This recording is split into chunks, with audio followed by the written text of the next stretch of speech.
जैसलमेर से हमारे सहयोगी लक्ष्मण राघव जुड़ चुके हैं, उनसे जानकारी लेते हैं।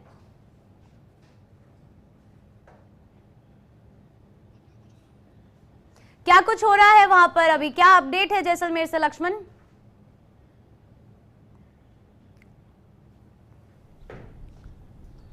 देखिए आयुष, सूर्यगढ़ में विधायक और मंत्री ठहरे हुए हैं। कल मुख्यमंत्री अशोक गहलोत ने रक्षाबंधन पर्व यहीं इन विधायक और मंत्रियों के साथ मनाकर शायद ये संदेश छोड़ने की कोशिश की है कि परिवार से भी ऊपर है कांग्रेस परिवार। इस वक्त हमारे साथ संयम लोढ़ा है, विधायक हैं वो, तीसरी बार उनसे हम बात कर लेते हैं।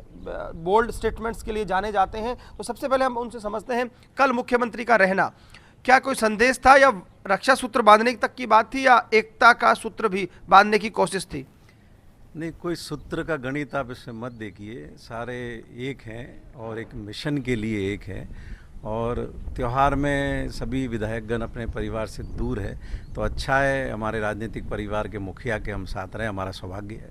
देखिए गजेंद्र सिंह शेखावत बहुत तल्ख लगातार हैं, वो अब सीधे तौर पर आरोप पर आ गए हैं और मुख्यमंत्री अशोक गहलोत पर निशाना साध रहे हैं कि वो अपने पुत्र की जो हार हुई उसको लेकर ये सारा बखेड़ा हो रहा है। तो आप जो क्या कहेंगे इस आरोप को लेकर? गजेंद्र सिंह जी को याद रखना चाहिए कि अशोक गहलोत राजस्थान के एकमात्र राजनेता है जो 5 बार लोकसभा के लिए चुने गए हैं, 5 बार विधानसभा के लिए चुने गए हैं। और जिस पराजय का वो जिक्र कर रहे हैं, तो कल हारे हैं तो कल जीत भी जाएंगे, और वो 2 बार जीत करके आ गए, इसका इतना घमंड नहीं करें। प्रजातंत्र में कोई भी चीज़ स्थायी नहीं होती है, अगली बार चुनाव में नतीजा बदल भी जाएगा। और बजाय इन चीज़ों पर ध्यान देने के जो आरोप उन पर लगे हैं, माननीय मुख्यमंत्री जी ने भी का जिक्र किया है, तो संजीवनी सोसाइटी से आपका क्या रिश्ता है, इथोपिया की ज़मीन से आपका क्या रिश्ता है, इस विधायकों की खरीद फरोख्त के ऑडियो का क्या रिश्ता है, आप इस पर जवाब दीजिए ना। जनता तो इस पर जवाब दे दी है, आप दाएं बाएं क्यों घूम रहे हैं? देखिए राम मंदिर का इशू जो है उसको लेकर सुब्रमण्यम स्वामी ने कहा है कि राजीव गांधी वो शख्स थे जिन्होंने इस पूरे कार्यक्रम में मदद कहीं ना कहीं की थी, और अब जो है सुब्रमण्यम स्वामी खुद को नहीं बुलाए जाने को लेकर भी सवाल कर रहे हैं, और यहाँ तक कह गए कि प्रधानमंत्री मोदी जो हैं उनका कोई इसमें वो नहीं है। तो कांग्रेस कैसे देख रही है इस पूरे प्रकरण को? देखिए, ये सर्वोच्च न्यायालय के निर्णय के आधार पर सारी प्रक्रिया शुरू हुई है और न्यायालय के निर्देश को पूरे देश ने स्वीकार किया है, अतः इस काम के अंदर सारे देशवासी शामिल हैं।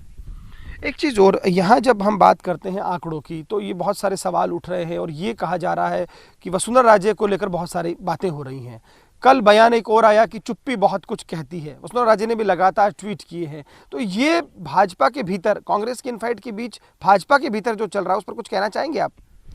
देखिए, भारतीय जनता पार्टी में इस समय होड़ मची हुई है कि अगले 2023 के चुनाव के अंदर कुर्सी कौन संभाले, और बच्चा पैदा नहीं हुआ उससे पहले उसको डॉक्टर बनाने में या इंजीनियर बनाने की फितरत जो होती है उसमें लोग लग गए हैं।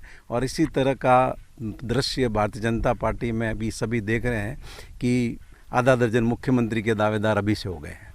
देखिए एक सवाल, आंकड़ों की जब बात करते हैं तो अलग अलग आते हैं, क्या लगता है यहाँ टोटल कांग्रेस के पास कितना संख्या बल है? देखिए, ये तो लगातार हमारे चेहरों से, हमारे साथियों के चेहरों से, माननीय मुख्यमंत्री जी के चेहरे से, उनकी बात करने के तरीके से पूरे देश को पता है कि जो माथों का गणित है वो अशोक गहलोत के साथ है। माथों का गणित अशोक गहलोत के साथ है, और कहते हैं लोकतंत्र में सर ही गिने जाते हैं। लेकिन एक सवाल बनता है कि जो लोग वहाँ पर हैं, बागी खेमे में हैं, उनके लिए खासतौर पर मुख्यमंत्री अशोक गहलोत को सॉफ्ट नजर आ रहे हैं। आप कैसे देख रहे हो कि आप कहीं ना कहीं बाहर से भी और भीतर से भी हैं, तो कैसे देख रहे हैं? उन्होंने कहा है कि आलाकमान क्षमा कर देगा तो वापस, तो क्या लगता है उसका कुछ असर होगा? दरअसल मेरे पास कोई सीधी जानकारी तो है नहीं, पर सूचना इस तरीके की है कि ये सभी लोग आना चाह रहे हैं, और इसके स्तर पर, कांग्रेस हाईकमान के स्तर पर ये लोग कोई मतलब रिक्वेस्ट इनकी चल रही है। तो उसी क्रम में मैं ये देखता हूँ कि जो माननीय मुख्यमंत्री जी ने भी यह कहा है कि इनको अगर हाईकमान माफ़ करेगा तो माफ़ कर दिया जाएगा, तो ये उसी का हिस्सा हो सकता है। लेकिन सतीश पूनिया कहते हैं कि जब इनके 3 आएंगे तो हमारे पास 13 आने को तैयार हैं। सतीश पूनिया तो अपना घर संभाले, वही ज़्यादा ठीक रहेगा, इसमें से भी कहीं गायब नहीं हो जाए। चलिए, बहुत शुक्रिया संयम साहब। तो देखिए ये संयम लोढ़ा थे जिन्होंने हमसे बात की और कहा कि भाजपा के भीतर तो अभी से इस बात की रेस चल रही है, बच्चा पैदा नहीं हुआ उससे पहले ट्रीटमेंट को लेकर बात हो रही है, मुख्यमंत्री के वहाँ बहुत दावेदार अभी से हैं। साथ ही साथ उन्होंने गजेंद्र सिंह शेखावत पर भी निशाना साधा है कि लोकतंत्र में गर्व और दम अच्छी बात नहीं है, वो अपने ऊपर लगे आरोपों पर बात करें। कैमरा पर्सन पवन के साथ Laxman Raghav, First India News, Suryagarh, Jaisalmer.